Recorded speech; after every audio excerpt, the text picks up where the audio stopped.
In this video, we will look more closely at the effects caused by the supply of thermal energy the Earth gets from the Sun. Here is a simplified graph of the average global temperature. You can see that over the last 2,000 years, temperatures have varied, but today, average temperatures are already 1 degree warmer on average than they were 100 years ago. Pause the video and think of some problems that this global warming might cause. You may have thought of changing climate, extremes of weather, problems for ecosystems, rising sea levels, or ocean acidification. Let's look at these one by one. Climate change.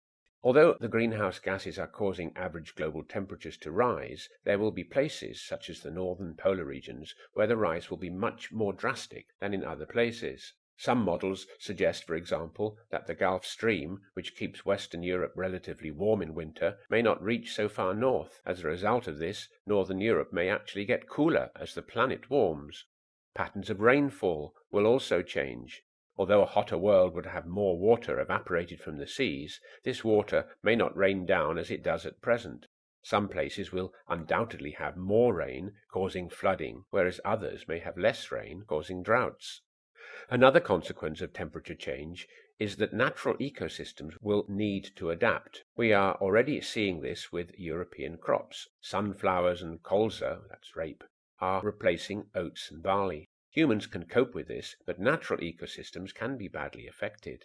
If trees come to leaf early, as the climate warms, and the caterpillars hatch early, the local birds may miss this feast. When their eggs hatch, the grubs are gone, and there's little left for the baby birds to feed on.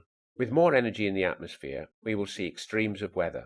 We are already seeing more violent storms causing floods and landslides, also aided by the loss of forests on mountainsides as crops replace forest or the wood is used as a fuel. Sea levels are rising, partly due to the warming of the oceans, water expands with heat like in a thermometer, and partly due to melting ice. If ice in mountain glaciers melts, that clearly will add extra water to the oceans and contribute to sea level rising.